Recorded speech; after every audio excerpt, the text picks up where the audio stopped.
Washington football. Woo!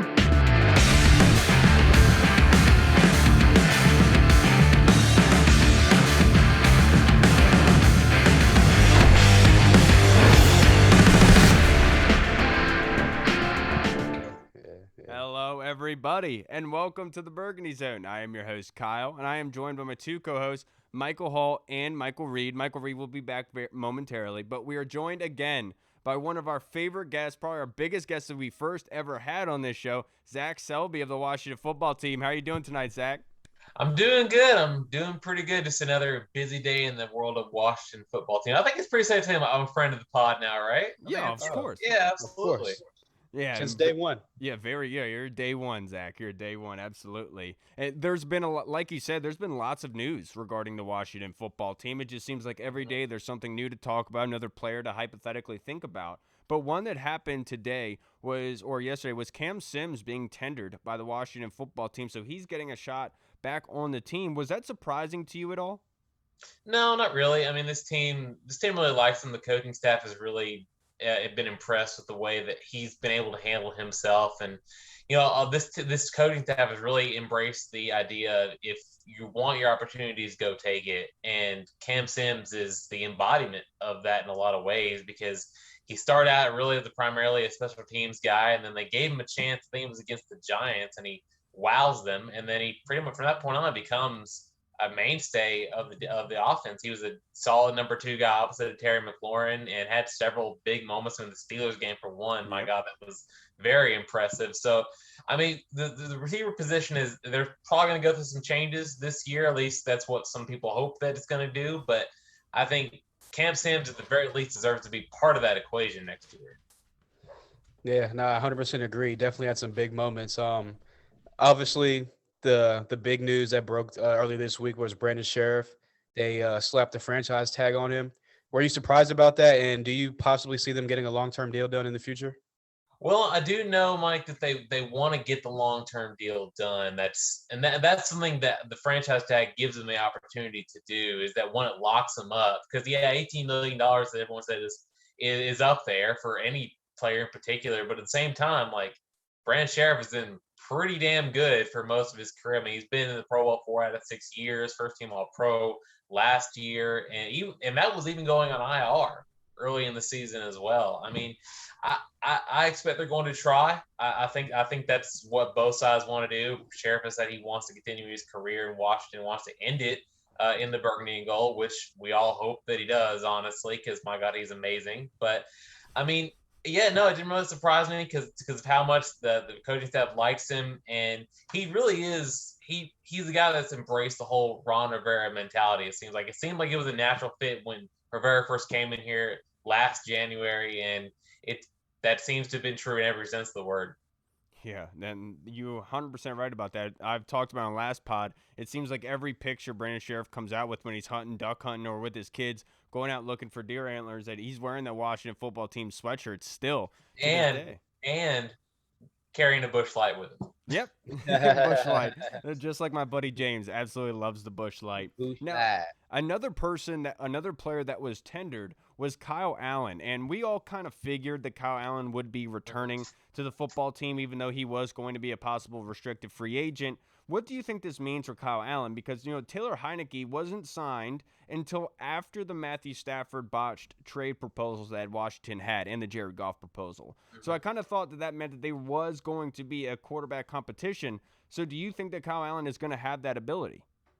Well, I think from what I have understood about what the way that Rivera has been talking for pretty much the past few months, whenever we do hear him talk, is Kyle Allen has always been a guy that he's liked. And I mean, I think regardless of what the quarterback position is what will look like in 2021, he's going to be a part of it. I mean, at least through training camp to compete for a spot. I mean, they've got guys that in Taylor Heinicke and Kyle Allen, they feel like they can run the offense through, and they've shown in short amounts of time that they've been able to do that. And I mean, if you listen to what Rivera has said, he feels like he could have won a lot of the games when Alex was out there if he hadn't gotten hurt earlier in the year, which, I mean, that says a lot about what Rivera feels about his ability. And I mean, it's going to be really interesting to see what the quarterback position is going to look like overall. But I mean, I think I think it didn't. That was probably the least surprising thing to me out of any of the moves, that Kyle Allen is going to be a part of some kind of competition at that position. Right, and a person that didn't get the tender was Ronald Darby. He had a great year last year. I know that a lot of the fans want to see him come back in the burgundy and gold. Do you see any plans of them trying to re-sign him in this upcoming free agency? I mean, to me, I think if it were me, I would sign him back, because I mean he was actually their best corner in a lot of ways. I mean, you think about Kendall Fuller and how good he was, but hell, Ronald Darby was out there, lead the league in pass breakups, and he was the only corner last year that started all 16 games.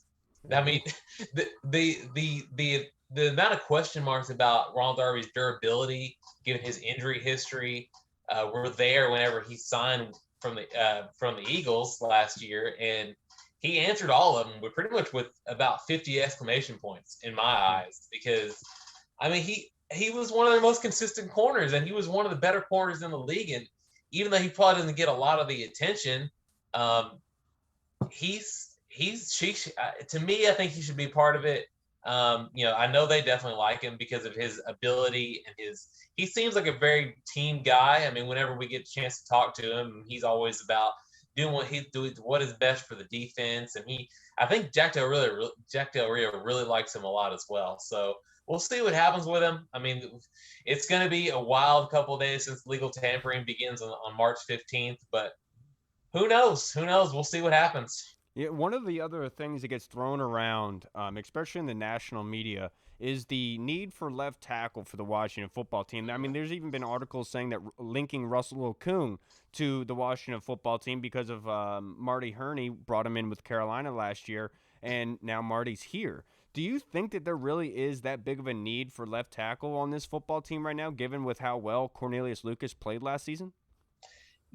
Kyle, you were talking off air about how tired I looked, and that was because I was writing a free agency preview on 5 left tackles that are going to be available in free agency. It's going to be available for people to read on WashingtonFootball.com.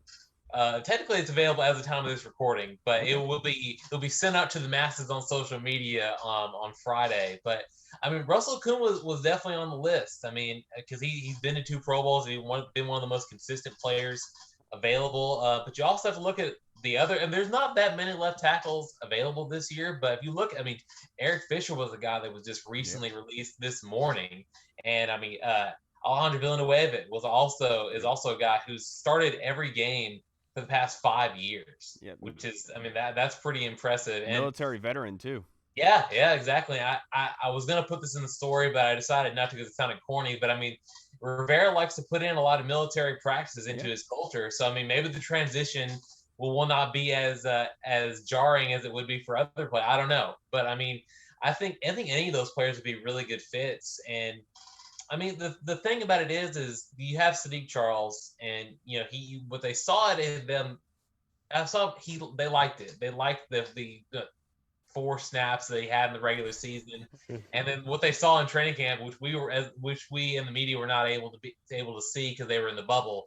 But you have to believe that no matter who they sign, Sadiq's going to be given a chance to compete for that left tackle spot, because that's what they drafted him for, to see if he could really be a starter there. I mean, we'll see what he does. I think he has the ability to play guard if he needs to. But either way, like, being a tackle is a key position for this offensive line. Considering that they gave up 50 sacks last year, which was tied for second most in the league. Coincidentally enough, PFF gives them the 3rd best pass blocking rank. I don't know where that comes from, but I mean, still, like, it's for what it's worth, that's what it is. But either way, I think I could see them adding it because it's been a need for them for quite some time now. So maybe, I mean, we'll have to wait to see where the chips fall where they may. And I guess technically the league tampering will give us some indication, but the March 17th deadline will definitely give us some final answers. Right. Yesterday in the press conference with Coach Rivera, he mentioned how some of the recent franchise tags kind of took some of the guys off the boards that they were kind of looking at and targeting. Do you see them coming out and try to swing for the fences and being aggressive this free agency? Or is it going to be like last year where they kind of wait and pick their spots and the second kind of third wave type guys? You know, it's actually kind of interesting because Rivera actually said there's some guys that they want to go out and get immediately. So, I mean, those day one guys are usually the guys that are gone, but in the first 30 minutes, usually 30 minutes even before free agency even begins. Yeah. So you have to think maybe they're going to try to swing. I mean, they did last year with Amari Cooper. I mean, it didn't really work out for them, but I mean, they swung big to get one of the top receivers in the league. So you would expect that they would probably do this. And I think a lot of teams would do that in general because I think you look at what they're able to do with this roster in general, and then I mean he even said at the end of the season, look, if there's with a couple extra pieces, like we could really do something this year. And there's a lot of big names at a lot of key positions that they really need. Receiver is one of them, linebackers another one of them. Quarterback is a top priority for them that he's mentioned multiple times. So we'll see where they do with that. And how that quarterback market shakes out in the coming days with all these players getting cut across the league in general. But it wouldn't surprise me. I kind of hope they do because it makes my job a lot more fun. So we'll see. Yeah, absolutely. And one of my question to you, Selby, is a lot of the fan base has thrown around these hypotheticals around the draft at 19th pick. I'm not going to ask you exactly what you think is going to happen, but what do you think is more likely, that the Washington football team would trade up or trade back in that 19th pick? Well, I think I'm going to hedge my bets here a little bit. Okay. And I think it's going to depend upon if they see a guy that they really like. I think that's going to be the big thing. I mean, because if you're at 19, you're at the middle of the pack, and most of the time, like as Rivera said, like if there's a player you like at 19, chances are the other 18 teams are really going to like them as well. So say they find, like, bring up left tackle here. I mean, like Christian Darrisaw is right there, and they feel like, I don't know, whoever's in front of them decides, or Miami maybe, I don't know, like they say, hey, we think that they think Miami might want to get, Christian Darrisaw or whatever player is out there available. They might say, hey, we want to go ahead and jump ahead. I mean, well, you just don't know. But I think that would be the big move. But I also do believe that Rivera's not one to take any chances either. He's not going to make it. He's not going to make a desperate move that he feels like he has to make. So if he wants to, he could trade up. So again, it's one of those things, like you just have to guess at what Martin Mayhew and Marty Hurd are going to do. Eminem, as I like to call them. But it's hard to say. It really is. I don't want to abstain on that question, Kyle, but I feel like I got to, because you really don't know what this front office is going to do. Right. And I'm glad you brought up the front office, because I wanted to ask you, what's your impressions of the two Martys, and have you got to interact with them and be around them, and what do you think of them so far?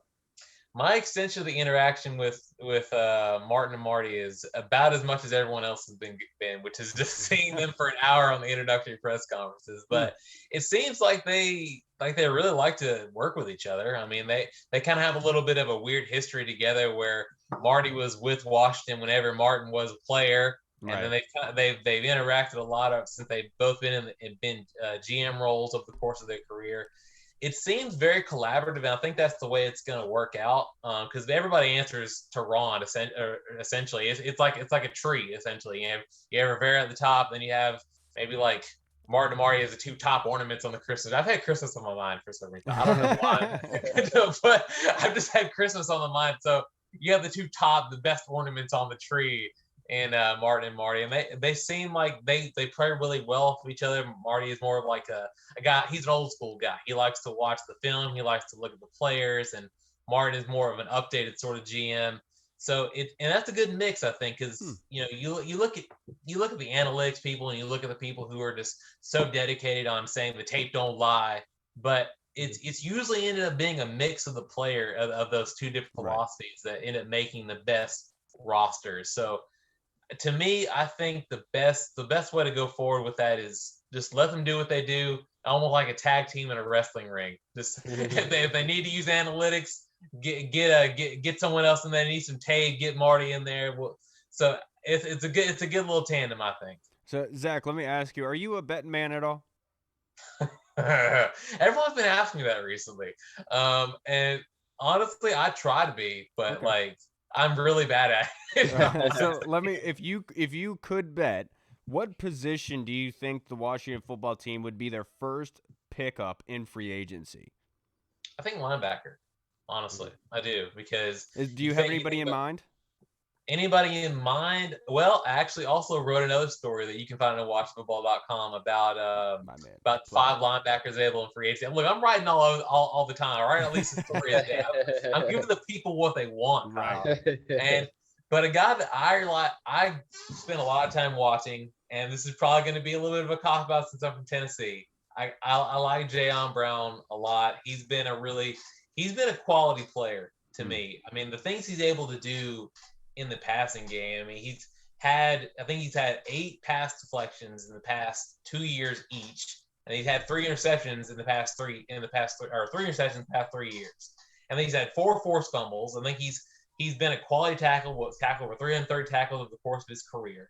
I mean, that is the kind of versatility that Rivera likes out of his players. And he even mentioned like he wants a similar skill set to KPL, and Jayon Brown is pretty much that's him to a T. I mean, no, there's some other guys too. I mean, it was so funny because I originally included Levante David and players like to look at, and then as I was about to tell Kyle Stackpole, our editor, hey, the story's ready to go. You can look at it or whenever you want. As soon as I said that, I look at my phone and Levante David signed an extension. Man, really?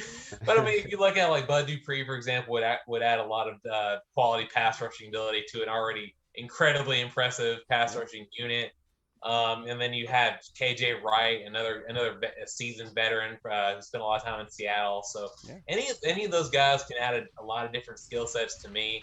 And also Matt Milano, I just found out, signed a 4-year deal with the Bills, so he's off the market as well. But like I said, any of those 3 guys, I think could add a lot of different traits to this defense that can make it even more special, honestly.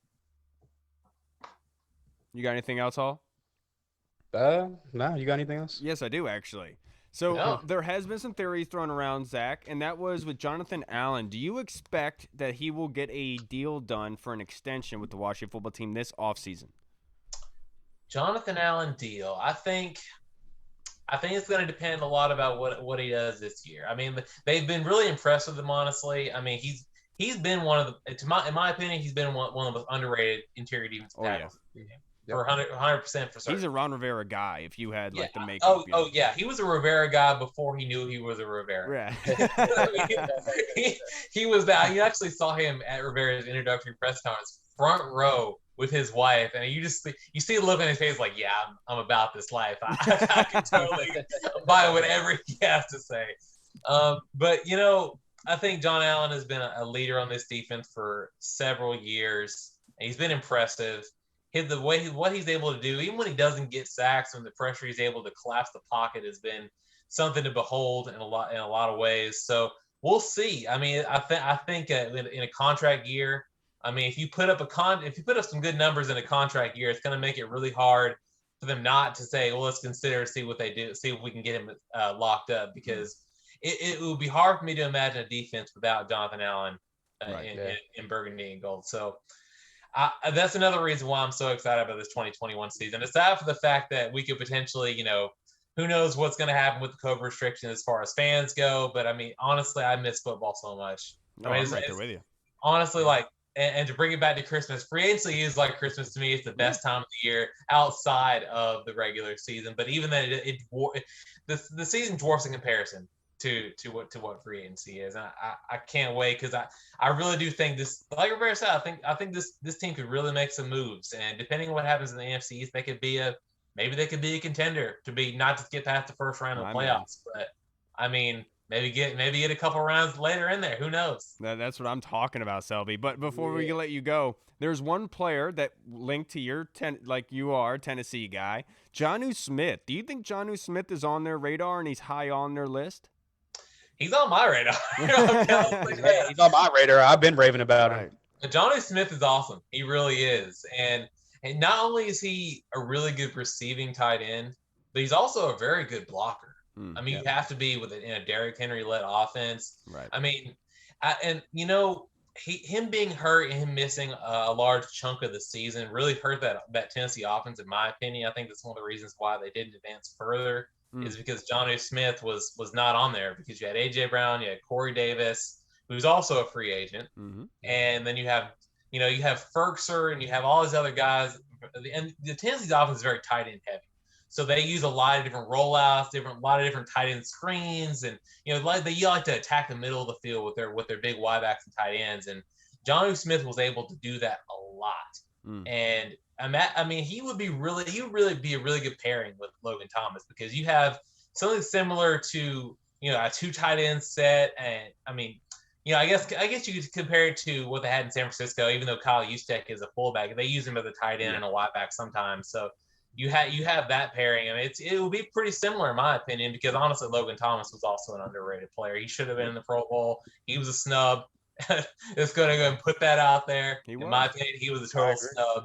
And a Jonnu Logan Thomas pairing would be potent, indeed. To say the least, and they both offer 2 different facets to the game, but they're both hard-nosed and very good football players. Again, I can't thank you enough, Selby. Like you said, you're a great friend of the pod. I really appreciate you for taking the time out. Go enjoy that purple mattress, sir. Oh, yes. Let me tell you, I looked at my phone, and originally it told me it was supposed to be here tomorrow. So I was like, all right, let's go. Oh, yeah, and I also got this platform that, adjustable, so it raises and lowers. What? So, my snoring is going to go. Look, let me tell you, this dude, he tells me to sit on the bed, right? And he uses this remote to put it in 0 gravity mode, and he just throws it down like he just won a hand in poker. And he's like, "Man, I got this, dude. I've sold him this." but anyway, I looked at my phone, said it was gonna be here tomorrow, so I was excited. And I checked it today, and it says it's gonna be here the 16th. So I got really sad. So no more sleepless nights for me. But one day in the very near future, I will be enjoying that pro mattress just in time for free agency to take less sleep away from me. Watch, yeah, your mattress is going to show up as soon as free agency gets here. You're not going to be able to sleep anyway because you have so much to write on. Purple is the real MVP. Absolutely, Selby. Thank you so much, sir. I really appreciate the kind words you said for the Burgundy and Gold Globes, then also for being just a great friend of the pod, Selby. I really appreciate it. And with Christmas on your mind, make sure you go make some Christmas cookies and miss seeing those dessert pictures you always post. I've been trying to wash my figure, so I'm trying to cut it off from it a little bit. And that matters took out a big chunk of change from my account. Hey, before I leave, best pod out there, guys. If you're looking for Burgundy and Gold stuff, if you're not rating, reviewing, and subscribing to this podcast right now, you should do it. Stop with pause the pod right now and subscribe. I appreciate that, Selby. You're the man. Appreciate it, man. All right, you have a good night, Sel. Appreciate it, man. Have a good one. Peace, brother. All right, everybody. We just spoke with fantastic, as always, Selby. My guy, Selby. I just absolutely love him. And he actually gives us more than he's supposed to be perfectly honest. Do you know what I mean? Yeah, man. Like you said, it's been a day one guy, like friend of the pod. Like you said, probably the most times on as a guest that we've had. So definitely big shout out to Selby. Dude, and look, he alluded to it, but he didn't really say it. But could you imagine Washington signing 3 former Tennessee players? That would be lit. Seriously though, with Jonnu Smith, with Jaylen Brown, and oh my God, Corey Davis. Like, how crazy would that be? Hey, I mean, look, Tennessee's been a solid team these past couple of years. Whenever Tannehill stepped in there, obviously it's a pretty hard-nosed coach team with Mike Vrabel down there being a defensive guy. And I definitely agree with him that if we can get the linebacker from Tennessee, he's very diverse. And he definitely is like a Swiss Army knife. And, Ron Rivera loves a Swiss Army knife type guys. Yeah, absolutely. But let's get into our fan questions, Mr. Hall. And the first one we're going to start out with is none other than the Colonel. The Colonel. Of course. He said, because of Reuben Foster possibly on the way out and everything, the way that they're dealing with him with the injury history, he was brought in by the previous regime, do you think that they're giving Bryce Love another look? Ooh, that's a good one. That's a tough one. I would probably say because he was on that rookie contract, it's a 50-50 shot at this point. Honestly, I guess it all depends on how he's done this offseason with his rehab. If he can kind of reach the plateau that he hit and then kind of surpass that wall that he hit last year that they said that they had to deactivate him again. So if I had to bet on it, since I am slightly a betting man, I'd probably go. You're not slightly a betting man. You are a betting man. I drive to Virginia way too much. I I would probably say that they're not looking at him per se, but I mean anything's possible. He would definitely be a great addition because he's another versatile guy that can step into the running back room. But I think that he's a holdover from the last regime, and I think they're just trying to pretty much cleanse the whole last regime outside of his core guys, and trying to get the new era, the new regime in there, the new Washington football team in there. So I'll go 60-40, probably not, but I wouldn't be surprised if he's back. The crazy thing is if you were to ask us this question last year, we would be sitting here saying that Darius Geis and AP were in the conversation. Mm-hmm. So much can happen with that running back room and with so much time left. So I don't think that he will be. I think that they're going to go down the route of possibly bringing in a free agent when one of these veteran running backs are on the market right now. Todd Gurley, I think got his charges dropped in his DUI case. There's a good chance that he'll be able to come back for a full season. You never know what they're going to do, or they go to the draft, getting somebody like Kenneth Gainwell. I did a mock draft the other day, Hall, and it had Javonte Williams available for Washington in the second round. And I nearly jumped out of my seat. And I was like, oh, my goodness. Like, I'm sorry, JD, but whew, if you could have a two-headed monster of Antonio Gibson and Javonte Williams as your backfield, I mean, look, I know that there's a great need at wide receiver, but that would help you out immensely.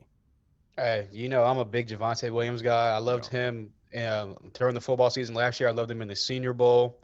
I mean, look, the dude is a monster, and like you said, with him and Gibson in the backfield, I mean, talk about a power running backfield. Dude, and he's a blocker, dude. There's this one play I did in my film breakdown of him where they use a two-headed running back system there with Michael Carter, and so they send Javonte Williams out as a lead blocker, and he literally destroys this linebacker to the point where I think that he might have been concussed out of the game from that point. Ends that dude's life. You talk about when you see pancakes from linemen, that was like a legit pancake from like a left tackle on like a cornerback. On a screenplay. It was crazy. It was disgusting what I witnessed there. I witnessed the murder, honestly. Now, the Colonel's next question is, do we really need to break the bank for a QB, Hall? He thinks there's a greater need at linebacker and wide receiver. Well, depends what his definition of break the bank is. Possibly talking about trading up in the draft for a quarterback or trading for Deshaun Watson because, that has been ruffled today. Yeah, I mean, look, if there's a way to get Deshaun Watson outside of guys like Terry McLaurin, Antonio Gibson, like obviously the young guys, all the legit dudes, like all the studs that on the team, I am all for going out there and getting Deshaun Watson. Obviously, it's going to take up a lot of draft picks and a lot of draft capital. But, I mean, just look what this team has done in the past as far as, like, hitting on 3rd, 4th, 5th round, 6th round, 7th round picks. Obviously, you want to get the 1st or 2nd round talent because those are the top-tier guys. Those are the guys that are, like, I'm not going to say sure things, but those are the guys that have the most probability of panning out being legit guys in multiple years in the NFL. But with this coaching staff being here and these guys being able to teach their system and really teach it at a very high level, I would not really have that much of a problem with them giving up a couple first-round picks, maybe a second here and there for whatever it is to get Deshaun Watson because I have faith in the scouting department that they're going to hit on guys like a Jimmy Moore, like a Cameron Curl, guys like that in the draft that can step in and be contributors on this defense or offense.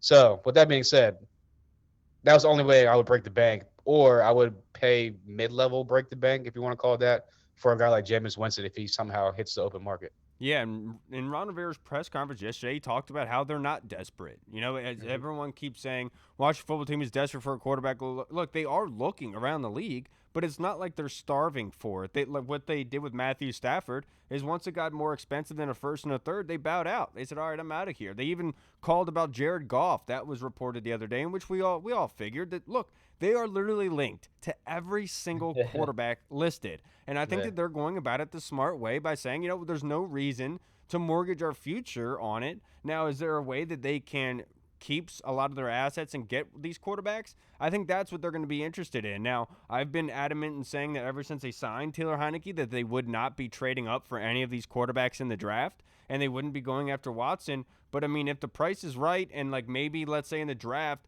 a guy like, forbid, that, like, Justin Fields falls like 16 or 17, then, yeah, I think that they would go ahead and pull that trigger. I just don't think Trey Lance is worth trading up for at this point based on his accuracy issues. I know that Matt Bowen said that he can read the field really well. I really disagree with that. I'm not sure what film he was watching, but I like Trey Lance on the run. But that being said, I don't think that they're trading up for. So I think you're right, Colonel. They don't need to break the bank for a quarterback. I have been very vocal in saying, even after the season, I said, look, I could see Cam Newton coming back here and for a cheap deal. I know that he was requesting for $20 million, but you bring him in for 10 to 15. I think there's a lot to be said for that. And they've also been linked to Marcus Mariota, which I would rather him as a free agent. But at this point, I'm out of the Marcus Mariota. Mariota. That's how I'm feeling about it. So, Colonel, you're absolutely right. The greater need is at linebacker and wide receiver. Without a doubt, you're 100% right about that. Now, Tony Shivers wants to know, this is actually a really good question, Hall. Moving on from Ryan Kerrigan, who would you like to see fill the gap behind Montez Sweat and Chase Young as the pass rusher position? Ooh, that's a good one. Very good. Man. I know we have Smith Williams, another seventh-round pick that was a special teams guy here and there. He got in a little bit of the rotation towards the end of the season, was making a couple tackles here and there, a couple pressures here and there. So I think that an actual offseason with him, a training camp, all that good stuff, year 2 in the system, learning from Jack Del Rio and the rest of those guys, I do think that he could possibly be a contributor. But, again, you have to see how it pans out from training camp. And I also think that probably somewhere in the back half of the draft, they'll probably draft another defensive end or something like that. Another guy that they can kind of groom and get ready for once they lose some of these linemen coming down the road in free agency. Yeah, that's a good point. But one thing that I think that's being forgotten about is Matt Ioannidis. And even before we switched back to the 4-3, he would line up as the edge rusher in some packages. So that can always happen in that case. And then with also Tim Settle, you can have Jonathan Allen, Daron Payne line up outside as well. But another name is Casey Toohill. Especially in that Tampa Bay game, he was able to get some snaps. And that's another guy who's going to be returning next year because not only is Ryan Kerrigan leaving, Ryan Anderson is leaving as well. So you have to imagine there is 2 rushers there moving on. And so you're going to have to get somebody else in the building. I know Selby brought up Bud Dupree, which is a good one. He fits more as like a 3-4 outside linebacker rusher. It's the same thing, but I think that he could go back to having his hand in the ground and being a backup rusher there. That would make a lot of sense, and he'd be very cheap. So I think you're right I just don't think the draft is where they're going to go. I'm probably wrong about that. I don't think it's going to be a priority. I just think that I know. I'm talking about later rounds because like there's a lot of depth at like corner in later rounds as well. So that's why I kind of feel like they're going to go with. Right. There's a guy like Cameron Bynum, who's from Cal, Rivera's alma mater, who played really well at the Senior Bowl. I think made a lot of people turn their heads a little bit. And in every mock draft I'm in, he's sitting there in the 7th round waiting for me. So I feel like that's an avenue that they're going to go down. Absolutely. Now, next question, let's go to Orange Crush. I asked this question to Selby. I'm going to ask it to you. How likely is it that we trade up or trade back in the draft? And what teams would we be most likely trading with? I mean, like you said, if somehow, some way Justin Fields happened to slip and he was there at like between 15 to, or pretty much at like 15, 16-ish, something like that, I do think that they would definitely pull the trigger and trade up a couple spots to, I don't even know who's at 15 or 16 off the top of my head right now. New England, Arizona. Oh, yeah. So I could definitely see them switching with Arizona. I don't think that if New England was there, I do think that they would probably draft Justin Fields just because they're quarterback hungry. They need a young guy to come in and kind of be the guy in the future. But you never know with Bill Belichick because he's crazy. He's might draft like a punter in the first round. Who knows? But I definitely don't see them trading up. I almost forgot the question. So trading back would be the most likely scenario. Maybe a guy like you said, Xavion Collins might be there somewhere in the 20s. A guy like maybe Christian Darrisaw somehow drops into the past 19 into the 20. Tevin Jenkins, the versatile tackle, plays left tackle and right tackle. I think for KB, one of my favorite Twitter followers, had put out the tweet saying that Washington had met with these players via Zoom or whatever, and then he came back and said that was actually incorrect. He doesn't know where he got that from. But then Tevin Jenkins wasn't on that one. So, like, that's why I kind of scratched my head, because Tevin Jenkins would absolutely be a perfect fit for this team, especially when we were talking about possibly losing Brandon Sheriff. I know we tagged him, but let's just say things go south and they end up rescinding that tag like they did with Josh Norman in Carolina, and Sheriff has ended up walking. Tevin Jenkins, you could slot in there at guard right away, and he's tough as nails, and all he does is truck dudes. Right, yeah. So, yeah, I'm with you. Like, I don't think they're going to trade up unless a guy like Justin Fields happens to slip somewhere down to 15, 16-ish, maybe even 14. But I definitely could see them maybe trading back to get a guy like Xavier Collins, maybe a guy like Owusu is there maybe later on. Maybe they like a receiver there in the late 20s, something like that, as they trade back, collect another second or third round pick, and use that to trade back into the second round at some point maybe. So, yeah, I don't know about Ron Rivera's like draft history as far as first and second round goes, but if I had to put my eggs in the basket, he's probably going to stand tight at 19, or option number 2 would be trade back. Yeah, look, the one team I will say, I think it's more likely Orange Crush that what they're going to do is they're going to be trading back, because Charlie Casserly reported today that he's hearing that Jackson Carman, our former guest of ours and one of my favorite prospects that I've broken down on, is being looked at in the second round by a lot of teams. And so I don't think he's going to make it to the 74th pick there in the draft in the second round for Washington. So in my opinion, I think it's going to boil down to Washington trading back there with the Jaguars. Now, the Jaguars have at least, I think, 3 second-round picks as of right now. The first one being 33rd. The next one, I think, was 65. So I could definitely see Washington trading back with the Jaguars at 25, getting another second, possibly another third involved here, and then using those to go get guys like a wide receiver like Elijah Moore maybe at 33, getting Jackson Carman with that second-round pick, and then getting a linebacker in that first round. I think that makes a lot of sense, because I've seen, like, even the Draft Network is putting Baron Browning over Nick Bolton, is putting him over Zaven Collins, which doesn't make any sense to me personally. But if that does boil down that way, there's a very good chance that those guys are going to be sitting there at 25 waiting for you. So in that aspect, I would absolutely go down that avenue. That's where I feel. I don't think the trading up is in the cards, to be perfectly honest. I want them to get more assets. I don't want them to give away assets. Yeah, exactly. Unless there's like some home run, like swing for the fences type player that's there, you like can't miss on the guy. But no, I definitely feel what you're saying, because we could definitely like trade back, get a linebacker at some point in the first round, because like you were just talking about Browning, and they're comparing him to kind of like Darius Leonard as far as like a guy that's going to come out of nowhere, be one of those first round picks, surprises, like late first rounds, mid first round surprises. And look, like you said, that's going to bump a lot of very good guys down, a couple notches even lower, and we're sitting right there waiting for him. So I would love that. Yeah, and that's a great question from Orange Crush. That's the perfect kind of question I'm looking for to make you think a little bit on your toes. Now, this question from Sean. Who is going to be the first player that we sign in free agency, Hall? Man, I know Selby said the linebacker, which obviously I would not be mad at because we're linebacker hungry right now. But I'm going to stick with my guns, stick with what I've been going with, saying from the get-go. I do think that they're going to target a wide receiver. I think they're going to try to sign a big-name wide receiver first. If they miss on that, like a Galladay type guy, I think their second option is going to be a guy like Curtis Samuels, maybe a Corey Davis type player. So I definitely think that wide receiver is going to be the first off the board. But sleeper pick, I would not be surprised if the first signing they make would be Trey Boston. Ooh, that's a really good one. I think that couldn't that already go down since he was released? Am I not mistaken? Because these other teams are making signs already. Was he really? Yeah, he was released. So you're right. Yeah, I guess maybe he's waiting to free agency hits to kind of see the rest of his options. But maybe the team's waiting because maybe the price tag is a little bit much, and with all these safeties now being in, like Keanu Neal from Atlanta, their other safety just got released today as well. There's a bunch of safeties. Kenny Vaccaro is being released from the Titans. Anthony Harris on the market too. Yeah.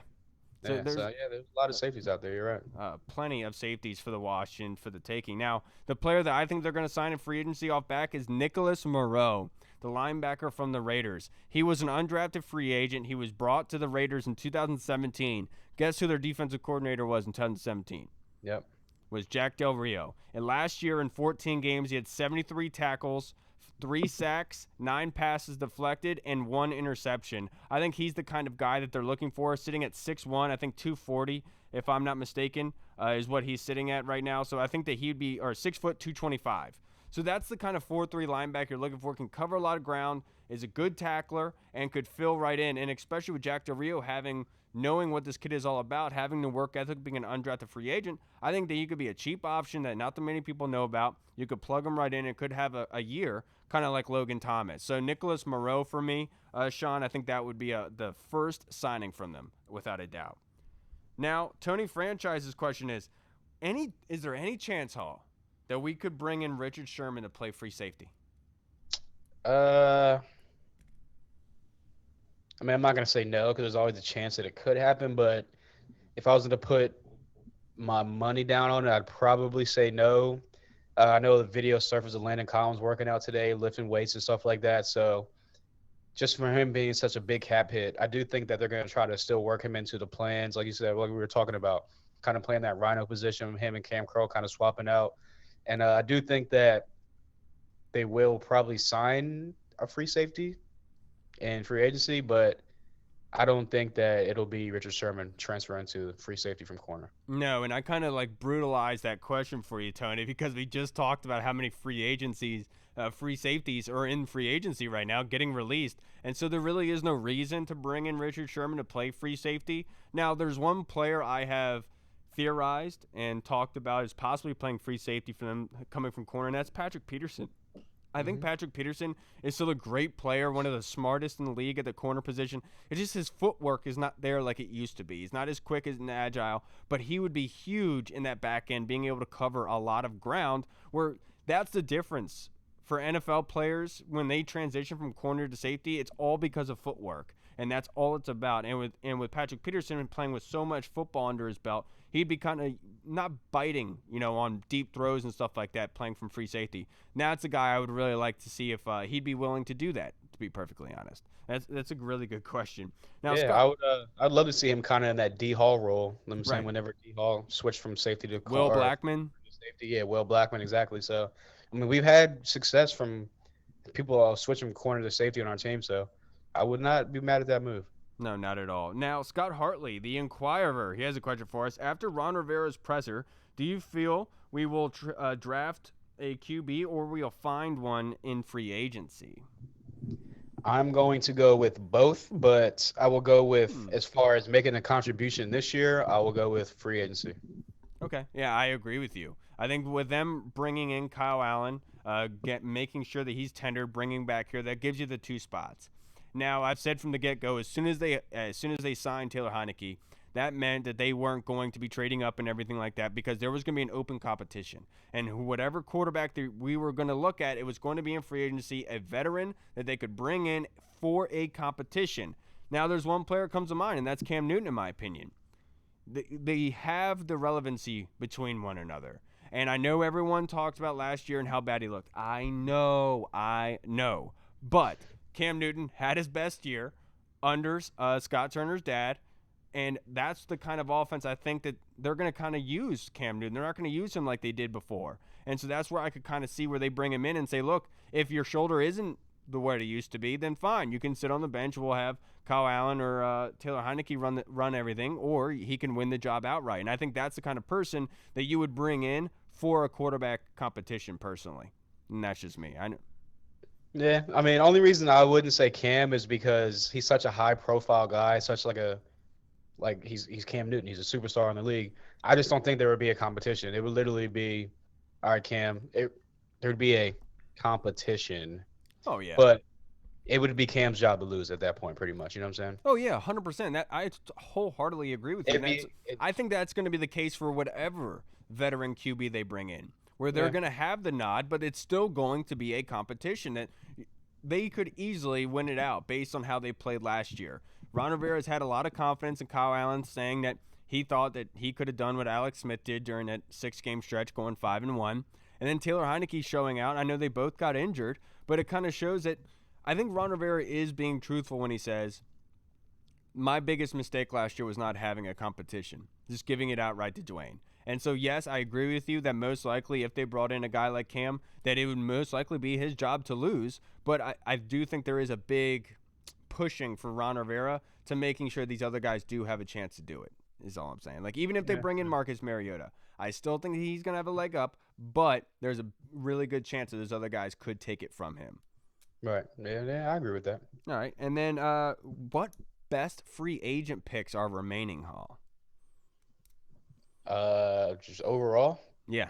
Well, obviously, I've been big on getting some offensive help this offseason, so I'm going to go with Kenny Golladay. Obviously, he's the big name free agent wide receiver out there, but I'm kind of switched off of swinging for defenses on Golladay. I'd rather divvy the money out to maybe 2 or 3 above average guys as opposed to one like really, really, really, really above average guy like Kenny Golladay. Mm-hmm. So I'm going to direct my target to a guy I've been singing the praises of, not Curtis Samuels, but we just asked Selby about him, Jonnu Smith. Mm-hmm. I do think that, like Scott Turner said, his offense works best with 2 tight ends.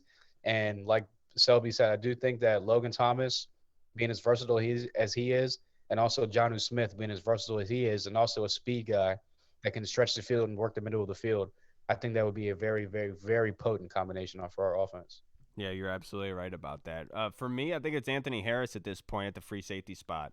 I think that he is somebody you could plug and play. I know I give all the respect to Jeremy Reeves for what he did last year. He worked his ass off. He made a point to come in and do well, and he did a great job at that. I still think he deserves a chance on this roster to be the starting free safety.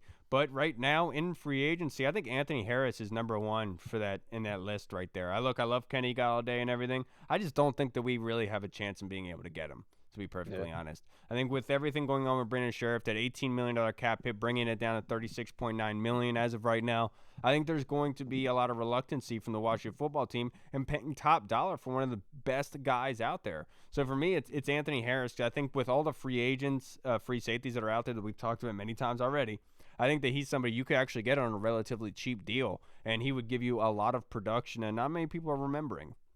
Yeah, I like Anthony Harris. He's a pretty solid player still in this league, so he'd definitely come in and contribute. And again, we need a little bit of help on the back end, so be a great pickup. Absolutely. Now let's get into our NFL draft prospect breakdown, Hall. So I think we're both doing the same position, but I'll go to you first. What NFL draft prospect are you highlighting today? Got my man Tutu Atwell from Louisville. He is a junior. I haven't watched him yet, so I'm excited. Man, dude is explosive. 5'9" guy. He's a smaller guy, 5'9", 165. Came in the year that Lamar Jackson got drafted. He was coming into Louisville. So, I mean, look, if Lamar Jackson would have stayed one more year with Tutu Atwell there, he would have had another second Heisman under his belt, because that's how explosive Tutu Atwell is. As a freshman, his freshman year, he came in, kind of contributed here and there, kind of like the Nico Collins type of thing, but more productive. He had 24 receptions for 406 yards, which is a 16.9 yards per reception average, which is crazy. There's a huge deep threat, and he led all freshmen. He led the team with that, and I think he was like ranked like 10th as far as like a freshman in the whole NCAA that year. He followed it up his sophomore year with 1,292 yards, which led the ACC. He was 10th in the nation with 1,292 yards, and he got voted all ACC first team that year. Then his junior year, followed it up again with 6 touchdowns in 9 games. It was an injury plague season. He only played 9 games, cut it a little bit short, but still 6 touchdowns in 9 games is a pretty good ratio. Yep. He's had 10 career 100-yard games throughout his 3 years in college. Well, I call it 2.5 because he didn't play half the season. He runs a 4.2. This is unofficial because he hasn't had his pro day yet, but it's been said that he has an official clocked 4.27 40 time, which is burner speed. That's like Tyreek Hill. That's like Tyreek Hill speed. Some of his attributes. Yeah, I was like, it's not abilities. Attributes are he's really good in the screen game. He's really utilized a lot in the Louisville offense in the screen game. He's a really, really, really good jet sweep kind of receiver where you can bring him in motion, kind of fake him the ball, give him the ball. He's lined up in the backfield a bunch like that, so he's a very versatile type guy.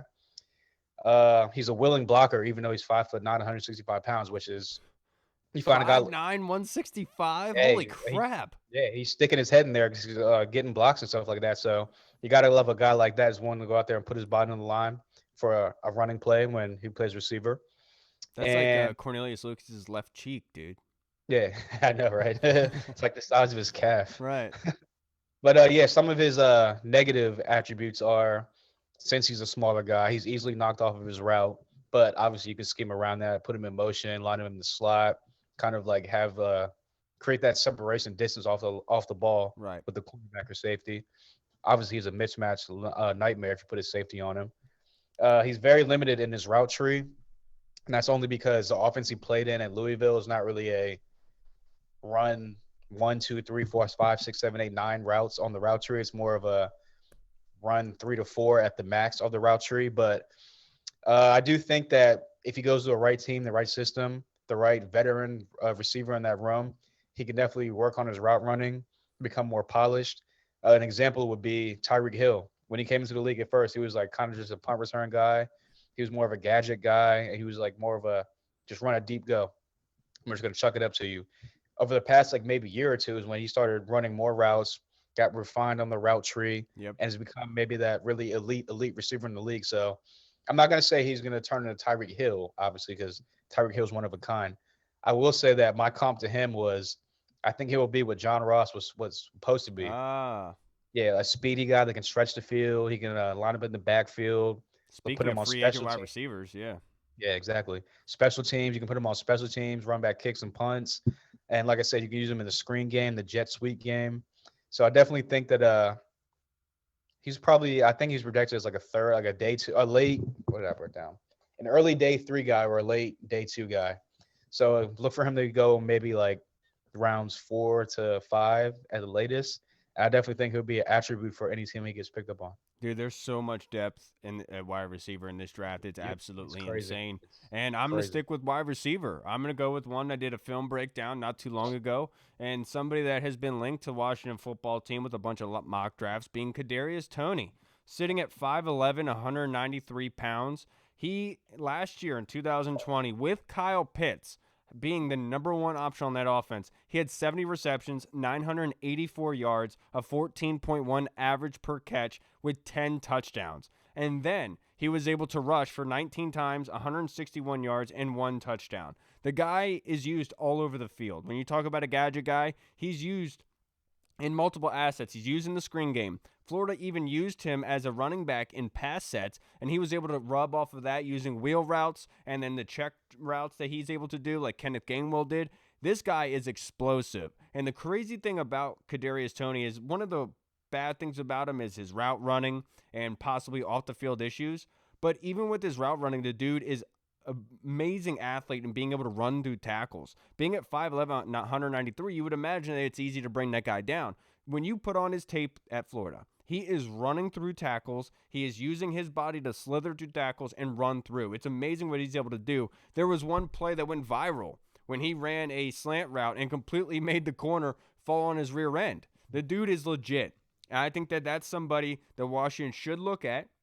I'm not going to say the first round. I've been said this many times. I think the first round should not be used at wide receiver. But when you talk about Tyreek Hill, that's Kadarius Toney. Look at how they used Tyreek Hill last year in Kansas City. They used him as a running back. They used him in motion with jet sweeps. They even used him out wide at slot. And I know a lot of people have said, I would rather have a slot guy here who is a prototypical slot guy instead of it being a gadget guy. But speed kills right now, especially offensively. And if you can have a guy like Kadarius Toney on your side of the football, that takes a lot of eyes away from Terry McLaurin because you have to respect that long game. And at any point in time, Kadarius Toney with the ball in his hands can take the ball deep. Now, obviously, there is some off-the-field issues. His route running can be refined, but nobody is perfect at this level. Everyone gets better at the next level.